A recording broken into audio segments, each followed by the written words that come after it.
اسلام کی دعوت ہمیں دے رہی ہے، اسلام کی دعوت ہے کہ میں نے یہ کہا کہ صبر کا معاملہ ہوتا ہے، پہلے مرحلے میں ہوا کرتا ہے، پہلے وہلہ میں ہوا کرتا ہے، یہ صبر ہے اور صبر ہو ہی جاتا ہے۔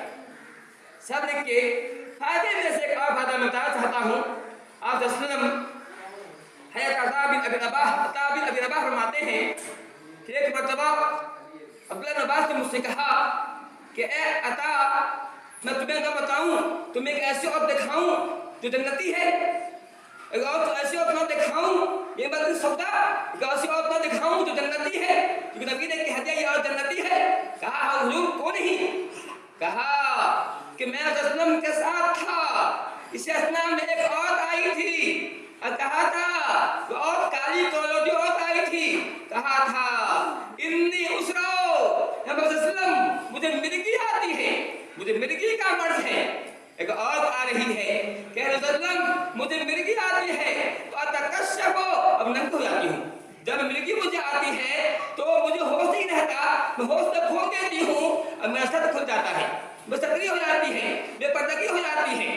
رسول اللہ علیہ وسلم دعا کر دیجئے کہ اللہ تعالیٰ میرا مرض دور کر دے۔ اندازہ کیجئے ایک عورت کو اپنی عزت کتنی پیاری ہے، صحابیہ کتنی متقی ہوا کرتی تھی، وہ ایک عورت ہے، وہ جان بوجھ کے نہیں ہو رہی ہے، وہ کہہ رہی ہے کہ مجھے مرگی آتی ہے، مرگی آنے کے بعد میں ایسی مدعو ہو جاتی ہوں، مجھے پتہ نہیں چلتا ہے، بعد میں مجھے معلوم ہوتا ہے کہ میں ننگی ہو گئی تھی، میرا پردہ کھل گیا تھا، ایسی بات ہو جاتی ہے۔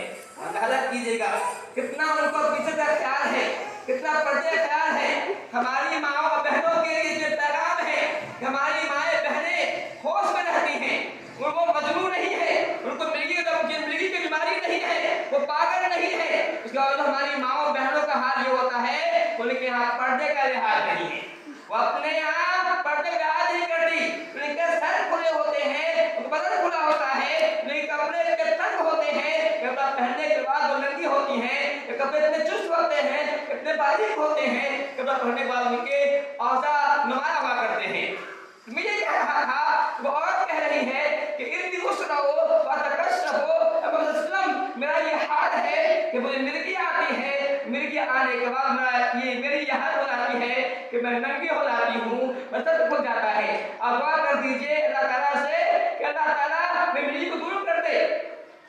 آپ فرماتے ہیں ان شئتی صبرتی ولکن جنت، کہا اے عورت اگر تم چاہا تو اپنی بیماری پر صبر کر تو تمہاری جنت ہو، تمہاری جنت ملے، اس صبر کرنے کے بدلے میں جنت ملے۔ اسی معلوم ہوتا ہے کہ صبر کا بدلہ کیا ہے، جنت ہے، اسی معلوم ہوتا ہے۔ فرماتے ہیں کہ اے عورت اگر تم چاہے تو صبر کرے اور جنت مل جائے۔ تو اس نے کہا حضور جنت کی چاہت اسی نہیں ہے، جنت مجھے ملے گا بدلے میں؟ ہاں ملے گا۔ کہا حضور میں صبر کروں گی، لیکن میں ننگی ہو جاتی ہوں، اتکشف، دعا کر دیجیے کہ اللہ تکشف، تو ننگی نہیں ہوں، مرگی آئے بیماری آتی رہے لیکن میں ننگی نہیں ہوں، میں پردگی نہیں ہوں، ہمارا سب نہ دعا کر دیجیے۔ آپ صلی اللہ علیہ وسلم نے دعا کر دیا کہ اے اللہ تعالیٰ اس پر مرگی آتی ہے، آتی رہے لیکن اس کا جو ہے بے پردگی نہیں ہو۔ آپ صلی اللہ علیہ وسلم نے دعا کیا۔